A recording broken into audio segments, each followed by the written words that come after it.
Ladies and gentlemen, welcome back to a whole new episode of Full Steam Ahead. I'm your host Zoe with my other partner over there, Angel. How's it going? Thank you for joining us. It is Monday, episode 95. The Astros decent outing in Seattle, I would say, but it was a tough series overall. Seattle Mariners are going to be a good team this year as well. I could see them as a wild card team or even possibly the number one team in the AL West. That's going to give the Astros a little bit of run for their money. But we'll talk about that in here in a little bit. Give us our shout outs, offensive MVP, pitching MVP, hot takes as well, and then go around the league. But Angel, before we get all of this started, just give me that one word to describe this series in Seattle against the Mariners. I would say unfortunate. I believe those first two games, we won the first one, but I think the Astros were so close to winning the second one. It was the bullpen came in and couldn't get the outs. I think we did everything possible to win that game. It was just a late inning run by the Mariners, and then we met Miller in the third game, and he was pretty lights out in his second career start. So it's unfortunate. I think we could have won that series easily because the Mariners have been struggling.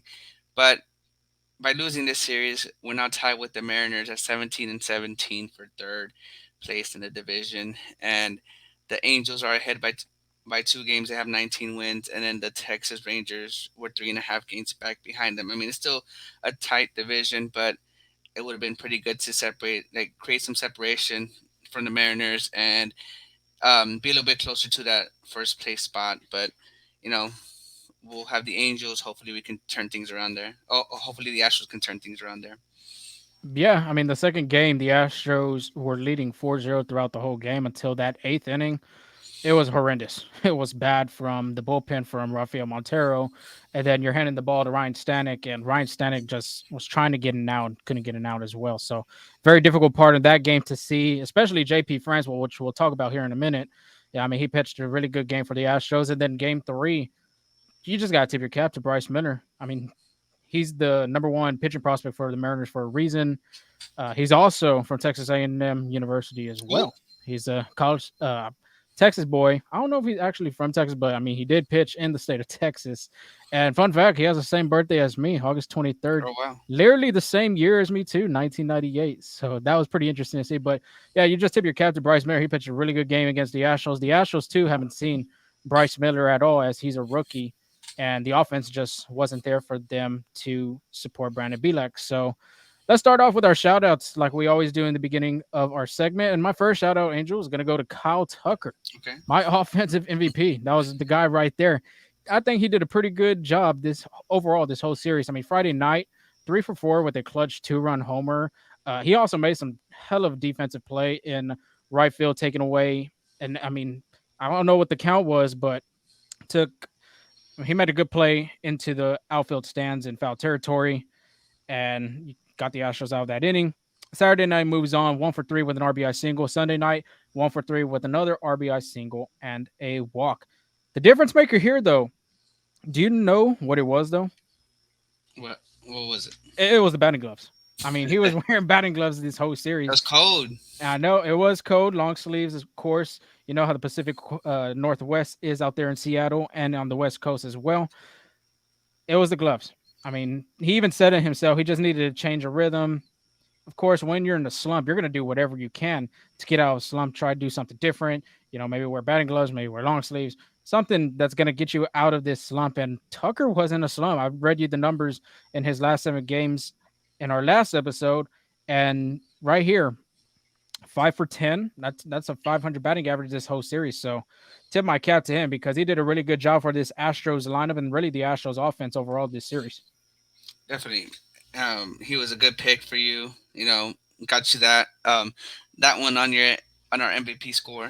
But shout out to Brandon Bielak. He had a pretty good outing.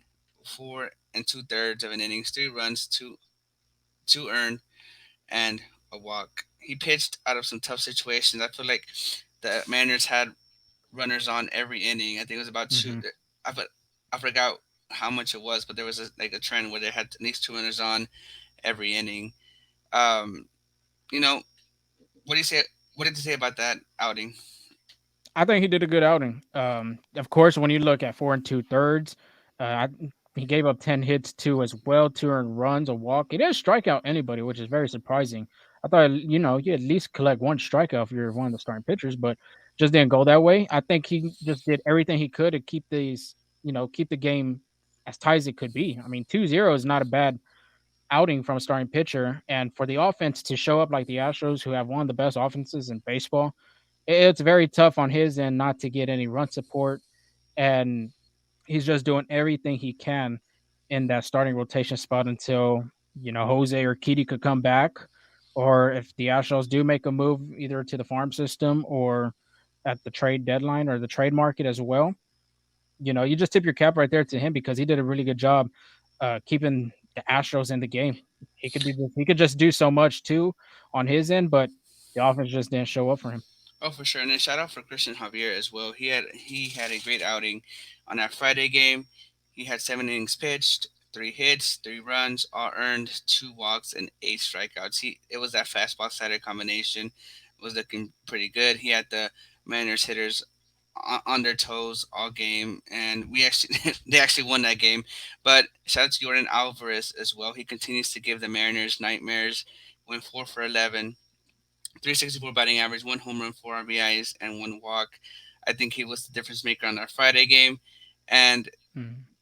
he could have been a difference maker in the other games, but it's just like having people on, like having Yeah. runners on when he comes up to bat is, I feel like the difference in that Sunday game and in that Saturday game. It's just like those situational spots, and I feel like we just need to give Alvarez more opportunities to bring runs in. Yeah, I mean, Dubon's been struggling a little bit. I know you have more to touch up on him later on through the show. Alex Bregman, it's been rough for him. He went 0 for Yeah. 4 this past Sunday's game, and it's just been a rough stretch for him. This is probably one of the worst stretches we've seen from Alex Bregman on the Astros side of it because he's always been one of those guys to get on base some way, somehow, which he is number 2 in the American League in walks. But the hitting side of it, I mean, he's a really great hitter when it comes to being in tough situations for the Astros. So if he could get going, Mauricio Dubon, if of course you're not going to have that 20-game hitting streak again, but if you could have some type of way of getting on either from a walk because he does have a great eye himself Oh yeah, too. definitely. He has a low strikeout rate percentage as a hitter, so like you said, it's just tough when the guys don't get on for Jordan to give him them opportunities to bring these guys in. But you've already said that last hitter. I'm gonna go with another starting pitcher for my last shout out, and that guy is J.P. France. What an MLB debut from this guy. Coming in for the Astros, of course, you're losing Jose Urquidy and Luis Garcia. I mean, what can the Astros do? They go with their farm system and they go get this guy that looks like a he probably looks like a guy that could be at security guards or like an off-duty police cop Great somewhere. mustache. Yeah, that mustache is man. We got to rate these mustaches. It's like Spencer Strider and Andrew Chafin's mustache. I mean, it's up there. We're gonna have to do a top 5 stash list and going throughout some top, some way of the show. We'll talk about that, but. Jonathan Patrick France, everybody. 5 innings pitch, 3 hits, no earned runs, 1 walk, 5 strikeouts. Surprisingly, the strikeouts came from his fastball. 2 of them being the four seamer, one being a curve, and 2 come from the slider. I mean, his slider was working and cutting to that outside part of the plate. So, I mean, he's been waiting for an opportunity like that for a good while to come up through the system. I mean, he was PCO pitcher of the week in April for the Sugarland Space Cowboys. Tip my cap to this guy because he did a really great job for this Astros team. Unfortunately, he didn't get the win in that game, but Shut up. it was a great performance to see from him. Oh, definitely. And I feel that's a really good first impression for sure. Because again, we're gonna have to. The Astros are gonna have to rely on him a lot, especially with the injuries that we're gonna talk about in a bit. And that was a good first impression. Like, Mhm. hopefully, that's what the Astros can expect on future games, especially against the Mariners. Like, if it was against the A's or like a team that's struggling, okay, like maybe the competition's not as great, but that lineup that the Mariners have, that's legit, and being able to do that, that's a great first impression. But we have a few Astros updates to give you all. As you may have heard, Luis Garcia is out for the season. when it's an elbow injury, Yeah.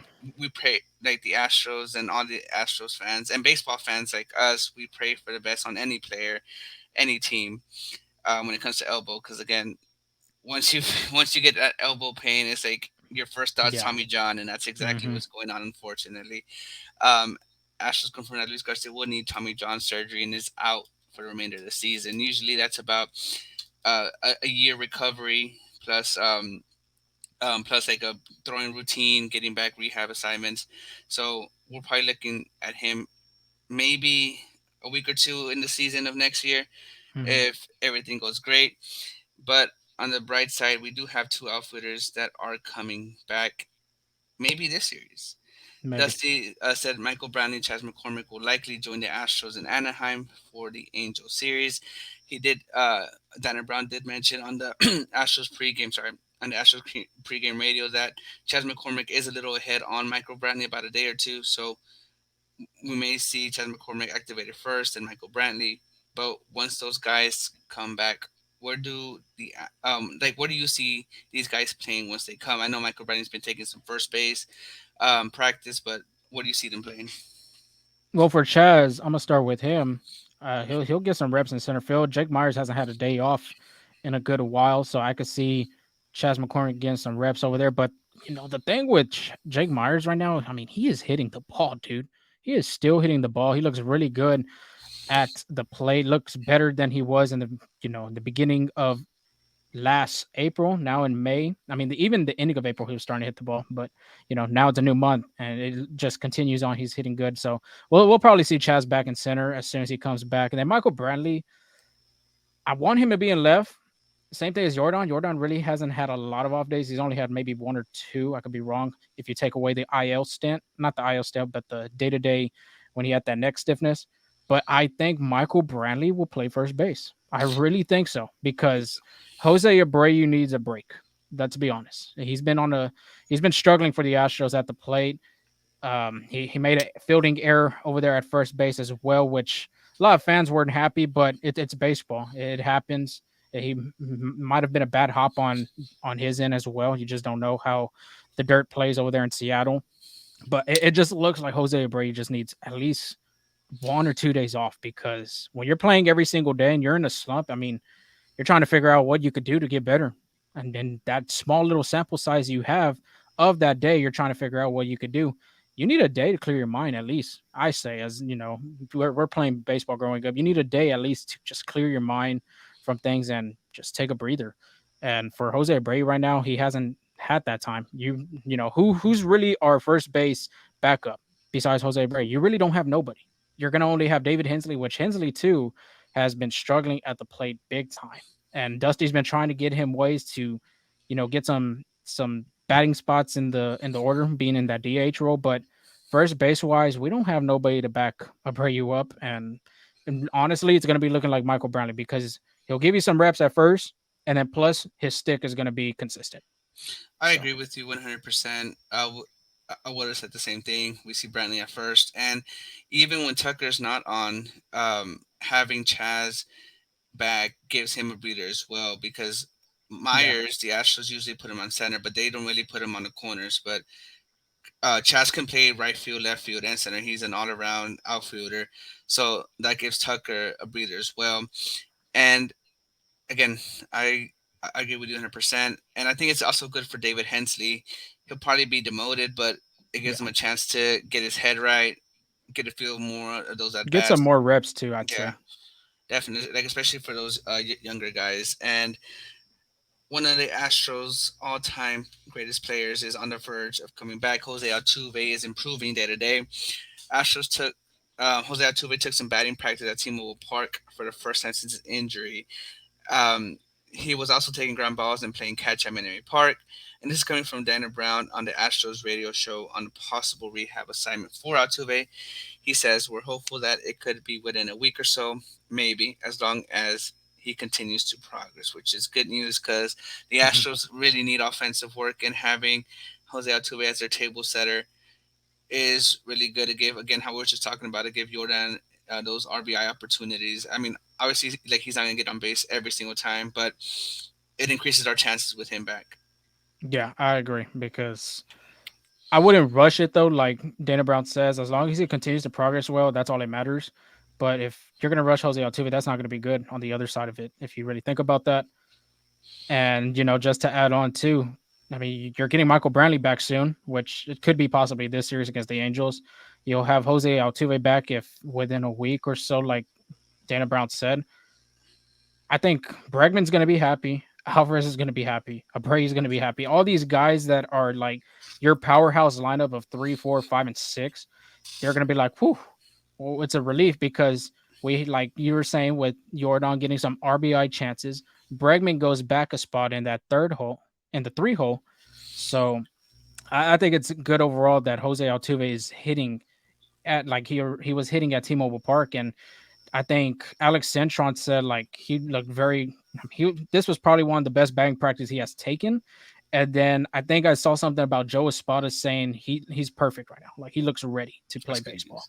So it is great news if you're an Astros fan to hear that. But at the same time, too, we cannot rush anybody back. Take as much days as you're at. Right now we are at 500. We're 17-17 as our record. But like I said before, and I'm gonna say it again, it's not gonna matter right now. It's gonna matter when it gets to when it gets close to summer and the fall time. So that's all my Yeah, take on that.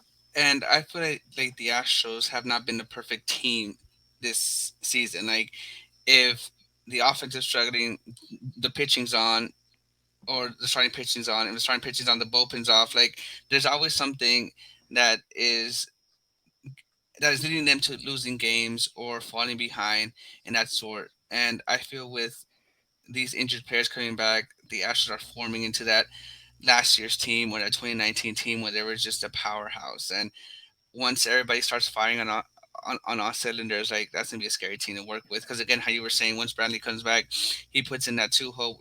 We have, and especially since Dusty likes to play in that lefty righty matchup, Hmm. like we might have Tucker in that 6 row, like, and And that's I'm perfectly fine with that too. no, I no, like, and I that's love crazy. Tucker. Yeah. No, but like that's just showing how deep this lineup could be. Like, Hmm. you have Pena at seventh, um, Tucker at six, Abreu at fifth, Jordan at fourth, Bregman He'll at probably go third. back there. Yeah. Yeah, like It's gonna be scary for opponents if they're gonna yeah, pitch against the and I Astros. and I think that's what they're just missing, and then Yeah. especially with these young guys stepping up, like you can plug and play any one of these guys, and or if someone's off that they pitch hit them, and you're gonna have a great at bat or a great opportunity to get that hit with that guy on the bench. Like that's gonna Hmm. be scary once everything starts to solidify itself. Yeah, because you got to give these shout outs to like Dubon, for instance, holding it down, having that 20 game hitting streak, hitting over 300. Now he's under hitting 300. Like I think he has like a 290 something, 280 something.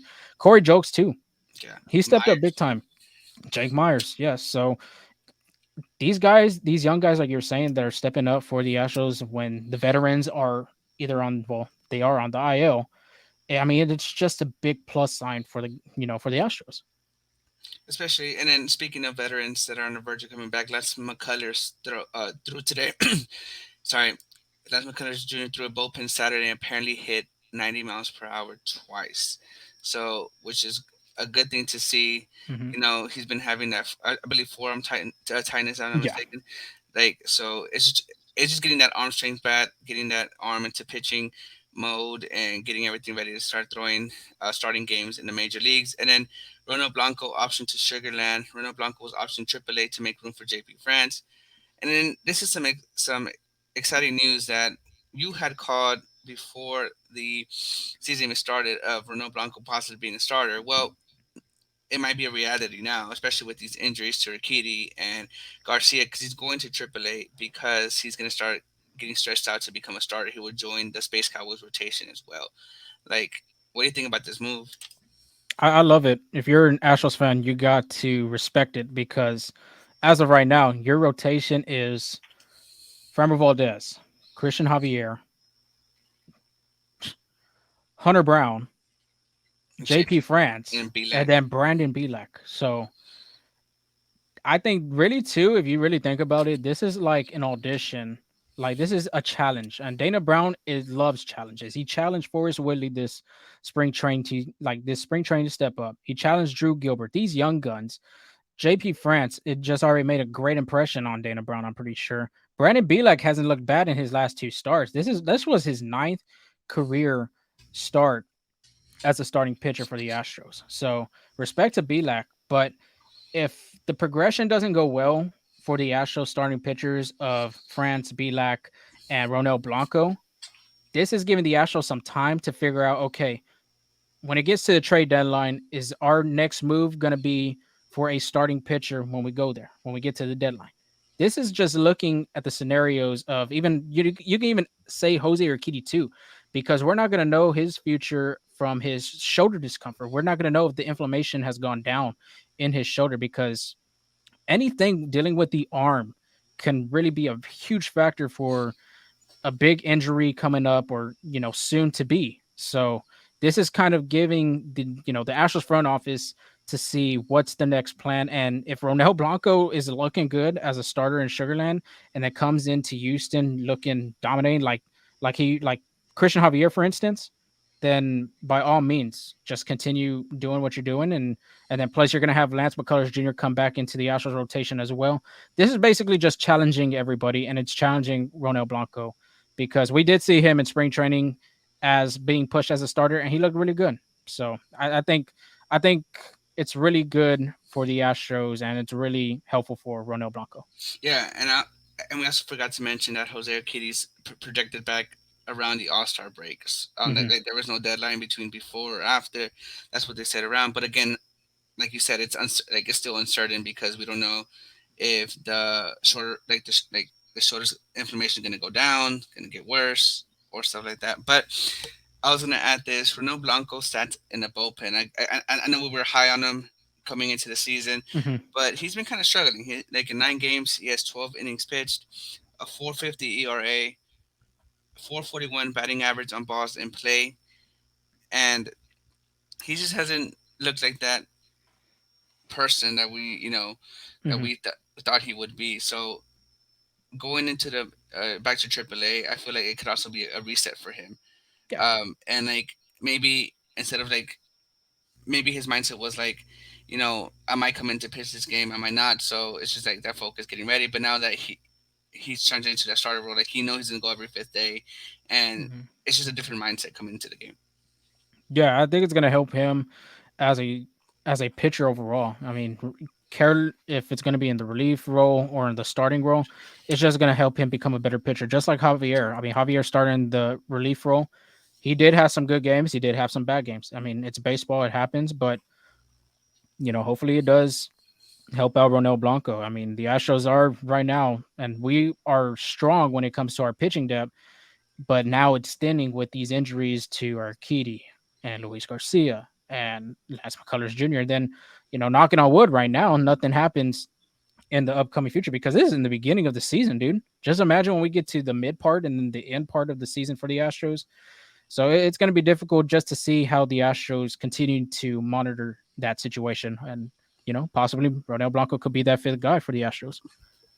So moving on, and we are still staying in the West Coast.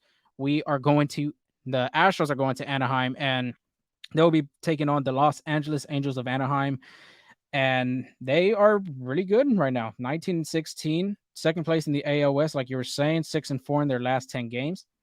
It's going to be a tough competition, I think, and for the key right now for the Angels is everybody's healthy.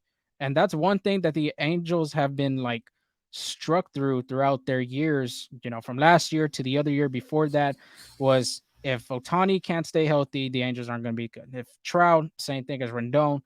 Luckily for them right now, everybody's healthy. Otani's pitching well for them. Trout's hitting, of course, like he is. And then Anthony Rendon is looking like that guy that they were promised of signing when he was a free agent. So Monday start time is 8:38, which is a really interesting start time. But that is the start time for that game. Hunter Brown's going to be on the mound for the Astros, 3-1 with a 2.60 ERA versus Patrick Sandoval, which he's been really good for the Angels as we were talking off air, 3-1 with a 2.93 ERA. Brown's last outing, four and a third, four hits, two earned runs, five walks, four strikeouts against the San Francisco Giants at home. He had a career high in walks. And I believe this was his first loss in his career. It So was. that was, all things come to an end. And right there, It was a loss, and I mean, it was his first loss in his career. So if you saw that game, his command wasn't there, curveball wasn't breaking, fastball just was out of place in his last appearance. What are you looking for coming into this appearance against the Angels?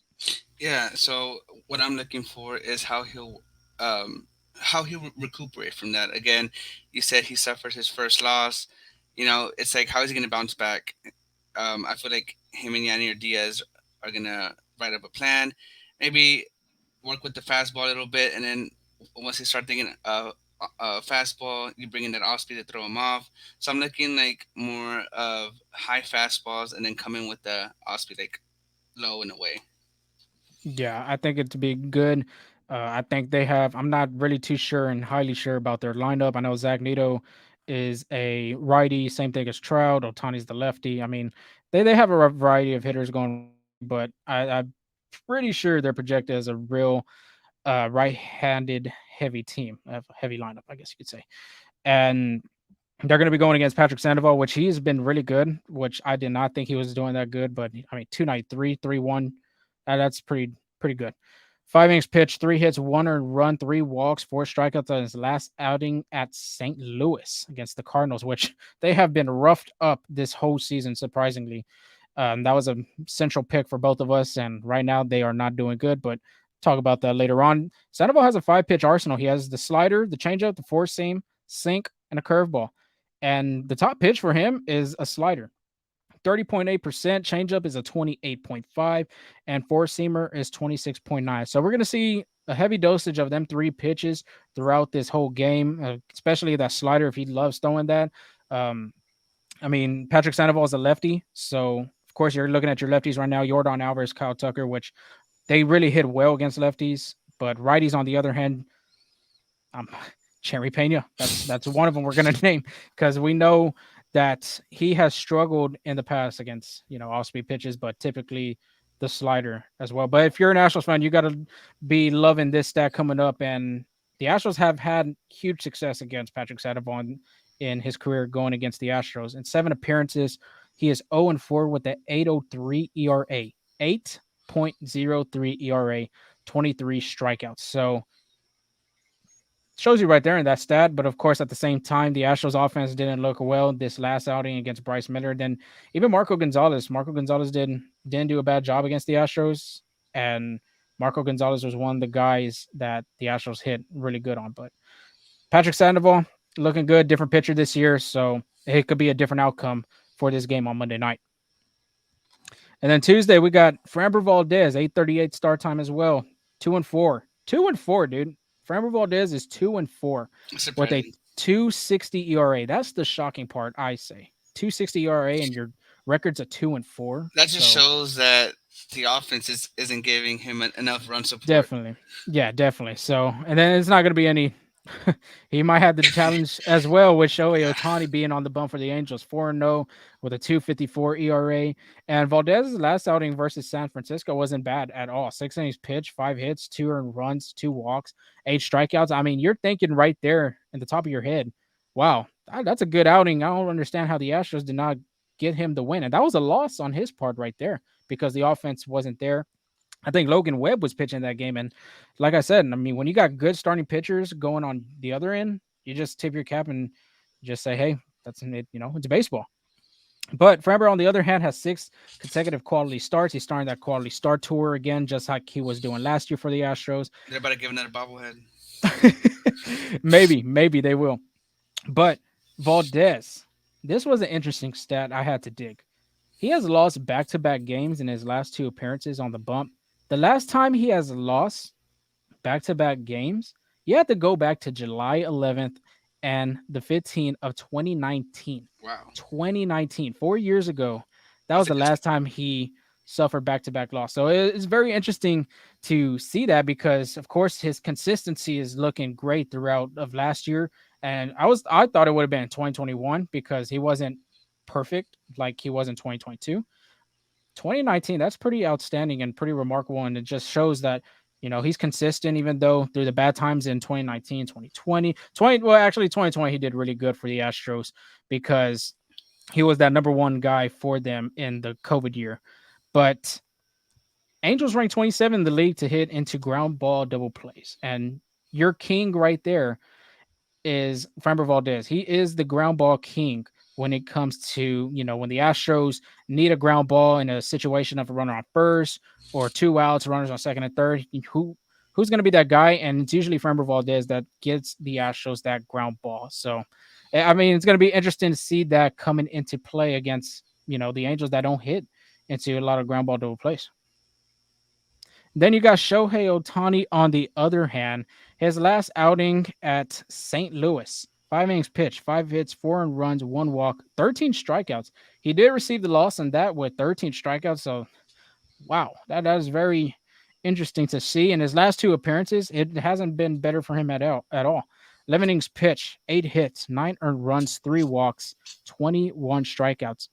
That other opponent that he faced was the Oakland Athletics.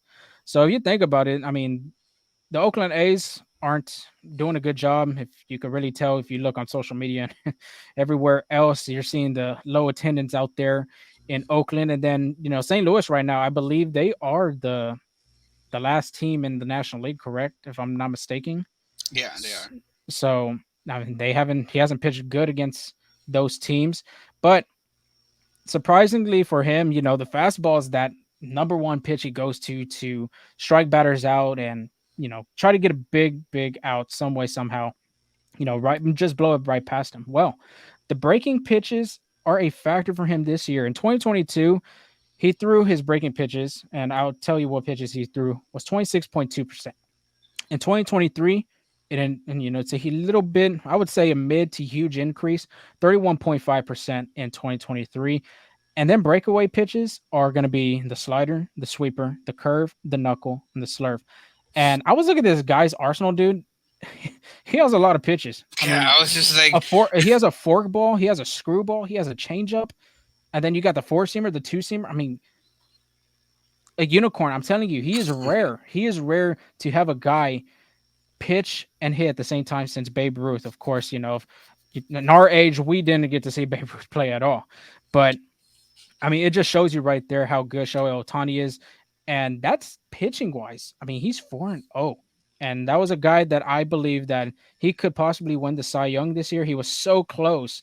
I believe 2 years ago or just this past year. I mean, he was very close to winning that um, that Cy Young award. But that put away pitch, it's still going to be the fastball. I mean, if you could throw 102, 101, 103, basically over 100, that's going to be your pitch on a 1-2, 0-2, 3-2, 2-2 count. Some way, somehow. Anybody has two strikes, he's going to try to find a way to throw a fastball right by you. So, Angel, what's going to be the key for the Astros hitters to go against this guy that's been dominating really in the American League?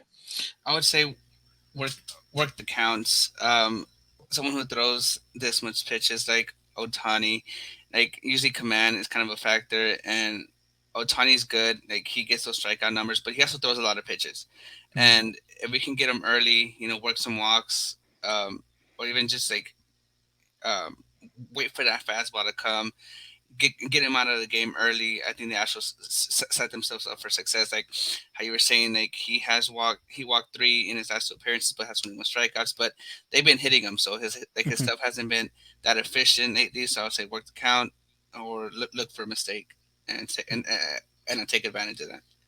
Yeah, maybe the Astros are going to have to give a call to Oakland and St. Louis and say, "Hey, what's this scouting report on this guy? Because y'all did pretty good against them, and the Astros are just trying to find a way to collect a win. Because if you see right now, they lost back-to-back games in Seattle, and they could be possibly riding a three-game losing streak on Monday night.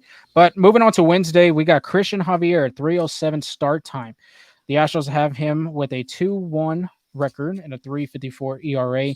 And right now, the Angels are to be determined on who they're going to throw out for their starting pitcher. So we'll just go with Christian Javier and we'll talk about him. Last outing at St. Louis, I mean, not St. Louis, Seattle, like you were saying, 7 innings pitched, 3 hits, 3 earned runs, 2 walks, 8 strikeouts. He did a really good job getting those Seattle Mariners hitters, getting them off balance. Like you're saying, the fastball command was there. And that's what you had said last episode, too, is if we're going to see that command and we're going to see that fastball, because that's been his pitch to put away some hitters, and that's what he did.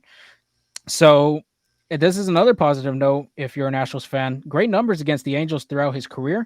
In 8 appearances, he's 3-1 with a 2.59 ERA and 52 strikeouts. And the Angels, of course, have some hitters to be known that are striking out. Of course, Mike Trout, even though he is one of the best hitters in Major League Baseball, he's going to have some strikeout days. Same thing as Anthony Rendon. I think David Fletcher is going to be a big one for the Angels because of his contact rate, and he works the count really well out of anybody in that lineup, I'd say. But another interesting stat from Christian Javier, and I was looking at this when he was pitching at Seattle on Friday night. The first time through the lineup, he has a 2.25 ERA. So that is a pretty good, ERA for a starting pitcher. Second time through the lineup in 2022, he had a 2.01 ERA. In 23, second time through the lineup, a 4.20 ERA. Third time through the lineup in 2022, 434, and we're in 2023, 466 ERA. So it just shows right there that I'm bringing you to these stats. So when he's second time through the lineup, these hitters are knowing what's going to be coming at him, or what's the breakdown on what pitches he's going to throw. What situations does he like to go with this pitch? What situations he likes to go with this pitch as well. It just depends on how the scouting report looks on him. Even the hitting coaches on the other side are looking at him, and when you see the that stat with the ERA with the 4.66 ERA, third time through the lineup, that just shows that he's going to give you only about 5 or 6 innings, which is crazy because he could be stretched out really to 7, and he could be stretched out really to 8 as well. So my question to you: can this change throughout the season? If we saw that in 2022, he had a 2.01 ERA. Right now, he has a 4.20, and same thing as the third, through the lineup. Can we see that change for the Astros in this season? I believe so. Um, what he would what he would have to do is work more his pitches. Like he's been eating fastball slider, but like throwing more changeups because especially since that since hitters, what it looks like to me is that hitters are more aggressive on that fastball later in the inning. So if you mix up some changeups there, deceive them a little bit, I think that could bring that down. But it could either be two things: either he needs to mix up his pitches more, or that velocity. Like we've been on that velocity all Yeah. season that it's been down, and like I feel like guys are looking at it, like their first at bat was like, all right, I got this in second bat. Like they're just timing it, so Yeah. it can be two of the things. But I feel like if you just make some adjustments, I think that can change. Yeah, that'd be interesting to see like his the command and like what pitches he goes to in them second, second through the order, third through the order. Because he has good stuff. Javier has good stuff, but to see that was a shocker. I didn't think Yeah. Christian Javier was going to have a 4.66 ERA through, third time through the lineup. So, like you said, maybe some adjustments that the pitching coaches have to look at. Maybe, even for Christian Javier himself, he's going to have to find a way to, pitch through that lineup because you got to save your bullpen. You don't want to tax their arms too much. And that's going to be a huge, huge concern for the Astros if he can't figure that out. Yeah, and you just named some great pitching matchups like Framber with Otani and Hunter Brown with Patrick Sandoval. It's gonna be might be some low scoring games, some quick games, especially with that pitch clock. But moving on to the Angels' hottest hitter slash pitcher again, it's like you were saying, the unicorn Shohei Ohtani. He does it all. His last 7 games, he's 10 for 28. He has a 357 batting average, 1 home run, 3 RBIs, 5 walks, 2 stolen bases, and he can steal bases. 5 tool player, My 6 tool gosh. player, basically with 6 that tool. with that pitching. Crazy. It's crazy that Otani is top 10 only in hits. Pitching on the Yeah. other hand, he has a bunch of top 10 categories. So hitting wise, he hasn't been as efficient as he has, but I think he could easily turn the page. Like you still have to give him the respect he deserves on that end because he can easily take a moonshot and drop it off in Dodger Stadium. Because that's how far he hits him.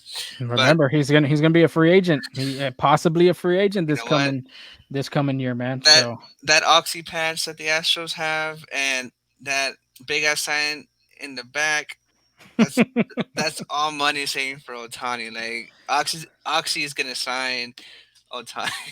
some way, well, they got to get Tucker first. I would love to see the Astros sign Kyle Tucker to that 10-year deal. I think that'd be helpful, but we're getting off topic on that. Yeah.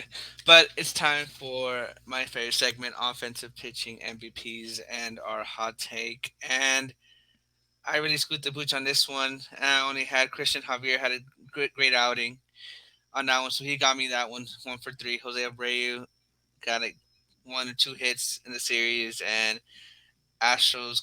I said the Astros will out hit the Mariners. Well, the Mariners out hit the Astros 31-22. Ooh, So not not too good, but my new picks are my offensive MVP Corey Jokes. We've been like I feel like there was a high on Corey Jokes, like he started hitting in Minute Maid Park, and it was like, oh, Jokes. But now we've seen kind of like people aren't talking about him enough anymore. So I want to see that happening. So I say Joke steps up, creates more movement in that bottom of the lineup, especially since Maldi hasn't been so great offensively. So I think he'll carry the slack down there. And I'm gonna ride with Javier again. Christian Javier is gonna wow. bouncing back. I want back to back great outings from him. And my hot take is Mauricio Dubon gets a hit in every game. So the reason for this is because after Mauricio Dubon lost his 20 game hitting streak, he's been kind of struggling. He's 6 for 34, which is an average of 176. And and when he was in his 20 game hit streak, he was batting above 300. Now he's below 300. He's at Yeah. 287 right now. So Mm, especially being top of the lineup, the leadoff guy is the table setter. He gets on yeah. base, no matter if it's walk, hit. But if we can get him on, like again, how we've been like saying this whole podcast so far is we need to give Jordan Alvarez RBI situations. Like he's been the most consistent hitter so far this season, and he hits lefties, righties, and just giving them those opportunities for a sac fly or seeing what that scores a guy from second base. Like that's crucial. So if Dubon can get on in the top of the lineup, that puts the Astros in a good position to win games. Yeah, I mean, like we were saying earlier through the show, I mean, Dubon really hasn't been Dubon after that 20 game hitting streak. I don't know if he needs to play a little bit more domino games with Alvarez or find somebody to play with, because dominoes is a great game to play, actually. If you haven't played dominoes, it's really fun, especially if you put money. Of course, the Astros are going to put money no matter what for the players, not the organization. But yeah, if Dubon could figure it out and try to get on some way somehow. I feel like he's a little bit over aggressive, like Altuve is when he's in the box. That first pitch, bam, he already wants to swing the bat. There's nothing wrong with that, but at the same time, too, it has to be a good pitch. And was You can't swing a slider on a 0 count as your first pitch. and was I Like, was it, saying, go ahead. we do not promote gambling on Full Steam Ahead No, we do podcast. not. We do not. We do not. But I'm just saying. I mean, it's I a just fun messing game. with you. It's a fun game. It's a fun game. I'm not gonna say nothing else but that. But let's go with mine. I think Kyle Tucker, like I said, my offensive MVP hit. Brian Abreu. No, I don't think I wouldn't. I would say yes, but at the same time too, He did pretty good. the first game he allowed a run, which tied the game. So I don't think I wouldn't count that He as got a the really good win. success. I wouldn't really count that Sure actually. got the side in the third game. I'll go middle on that. I'll give half a point. I'll give half a point on that actually, Nah, there's no half because points. If you get it, you don't. you got to go half a point on that. I mean, how are you going to say, oh, you had a good success after I'm your first game of giving up a run, which was the tie and run? all right. I was giving you That the point, but if you don't I want it, know, I know. don't I got take to go it. half. I got to No, go half. nah, I don't got to. take it. No, it's a half. It's a point five. So, yeah, I got that for Brian Abreu. Then my hot take was Bregman hitting over 300 this series with a Breggy bomb, but it did not happen. Bregman struggled at the plate. I think he's lost in the sauce right now. Yeah, he's very lost in the sauce, especially in that Breggy sauce of the barbecue or the salsa or anything like that he has in his Breggy bomb. I don't know what you would call it, promotion, but it's a new, like we always say, it's a new day, new series. I got Jerry Pena. I think Jerry Pena is gonna have some success going over there into Anaheim because if you remember, he had his first home run, his first career home run was over there in Anaheim. So I think he'll love being back over there in the West Coast. And then my pitching MVP is going to be Hunter Brown. I think Hunter Brown is going to have a fantastic outing, a bounce back outing, I would say, because That wasn't Hunter Brown over there against San Francisco. 5 walks. That doesn't sound like him. He doesn't give up a lot of walks. It's more of the strikeouts on his end. So I think it's a good test for him against this Angels offense. And of course, going against Shohei Ohtani and Mike Trout, two of the best hitters in Major League Baseball this year. And really, for the past 2 or 3 years. My hot take, like I said, who hit their first career home run over there? Their first Major League home run at Anaheim, and that's Jerry Pena. So I think we're going to see a jalapeno popper out there, and it's going to be launched into the rocks over there. You know where the waterfall is over there in like left center field. It's going to be launched over there at Angels Stadium. So that is my hot take. They're my MVPs. I feel very confident going into this series to seeing the Astros and our takes, do good. Yep. So that is all for Astros updates and roundup. Now it's time for around the league. So baseball's filled with rivalries. The Yankees, Red Sox. You could even say Astros, Rangers, or if you watch the Astros baseball, Rangers, Cardinals Well, back well, then. I mean, apparently Seattle is stepping up as the rival now. Okay, so Be- Astros and Mariners, um, Dodgers and Giants. Well, the Dodgers and San Diego Padres rivalry is definitely brewing. So they're playing this series. Like they're actually still playing on. Um, there's ESPN. they played last night on ESPN. And while we're recording this, the Dodgers have came back on the Padres 5-2, Mm. and that's after the San Diego Padres, when they won the first game, they put a crying Kershaw celebration after the game. And my opinion is, I feel like whenever you're gonna do that, it's always the wrong time because it just puts a chip on the opponent's shoulder. Like they're like, you see this, like, let's go out there and beat these guys. That's what my mindset would be like. You know, they want to play around. What are gonna find out? So, what are your thoughts on that? Yeah, I think I agree with you. I feel like I believe in karma, dude. I actually believe in karma because I mean, if Yankee fans had said about Houston, the Astros, and cheating and all this stuff, and we won Houston, you saw how that played out for the Astros at the end. Same thing, it goes back from 2017, 2019, all them times we played the Yankees in the Astros played the Yankees in the playoffs. And for the Padres to do that, I was shocked. I was honestly shocked. I thought it was a meme actually. I didn't think it was real. I thought somebody like actually like just put a Kershaw onto the I video thought so board, too. but I felt like it was too much. Like I don't think you should be doing that at that time. Maybe if you did that last year when you knocked the Dodgers out of the playoffs, possibly, yeah, I could see that. But I think, like you were saying, it's just not at the right time to do right now because it's still Yeah, early in the season. You're still rivals, and then of course when you go to Dodger Stadium, they'll do something. I'm pretty sure because if you remember when the Astros had traveled to Dodger Stadium, they played on the what's that instrument? It's not a the Oregon. orchid. The organ, yeah. They played. I saw the sign or something like that. I don't know. I don't know if you remember that, but I remember that seeing that on social media. And of course, if you're fans of another team, you're not gonna like that. I know Dodger fans, I'm pretty sure didn't like that. And of course, setting social media on fire, and then even like you're saying, it puts a chip on the other opponent's shoulder. And like you're saying right now, the score's 5-2. I mean, I think the Dodgers are like you said, they're just gonna play with the chip on their shoulder throughout the whole season.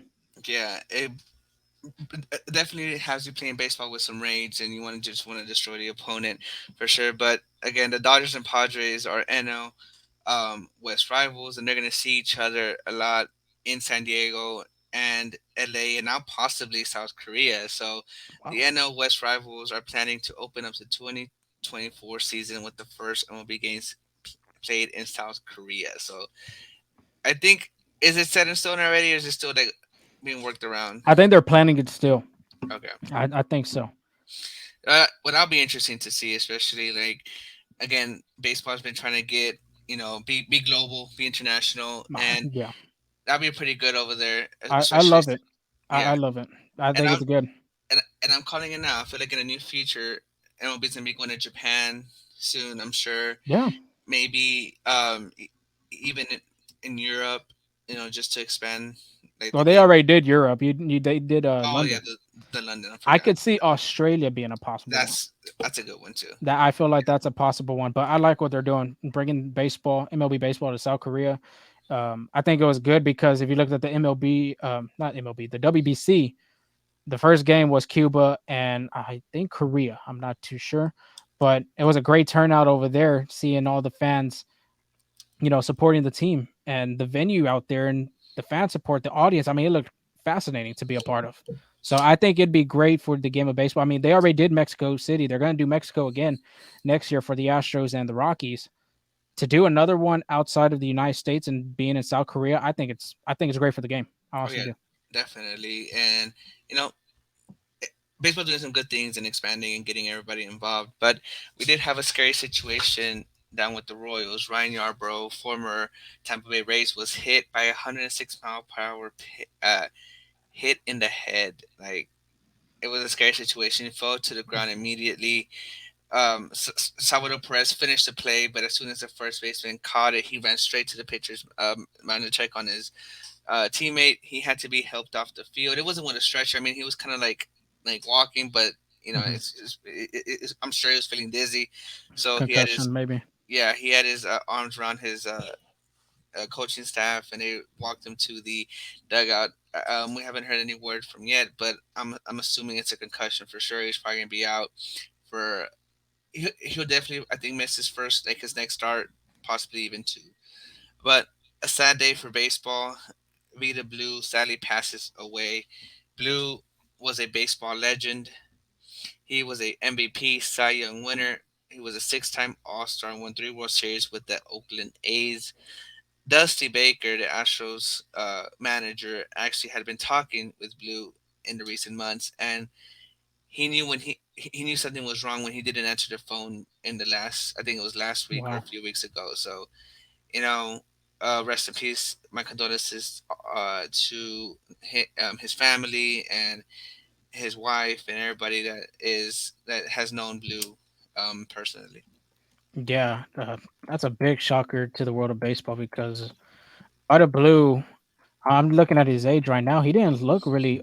If you looked at any of his pictures right now, like in the current present time, he didn't look old, and he died at I think 73 is not a bad. I feel like it's a young age still. Yeah, Dusty Baker's around that age, you know. Yeah, so that's very shocking. Like you said, condolences, and sad to hear that the baseball world's probably mourning.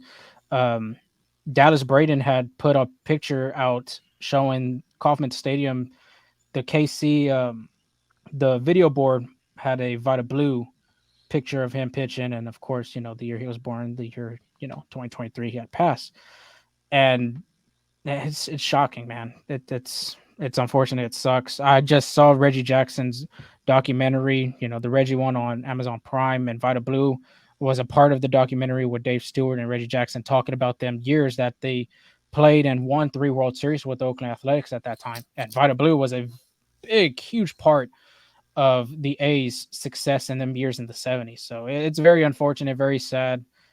Yes, big loss for the baseball world as it mourns. But that is all for today's show. Continue on to follow us at Full Steam Ahead on Twitter and at TikTok. Subscribe to our channel on YouTube. We're still bringing this out, it's still new. And of course, the platforms that we always have: Google Podcasts, Apple, Spotify, you name it, we're there. Angel, you got any last words before we sign off? No, thank you for joining us, and I know this is just under an hour, but thank you for hearing us out, and we appreciate you. Give us some likes, comments, reviews. Shout us out. Yeah, shout us out. Leave us a review. Leave us a rate. I wonder if we had a pitch clock, how this would work. That'd be so fun to do one day. But I'll be as of terrible. now, yeah, it would be terrible. I think we'd be called out every time. But that's all for today's show. Y'all stay safe out there, and we will talk to you in the conclusion of the Anaheim Angels series. See you Peace. guys.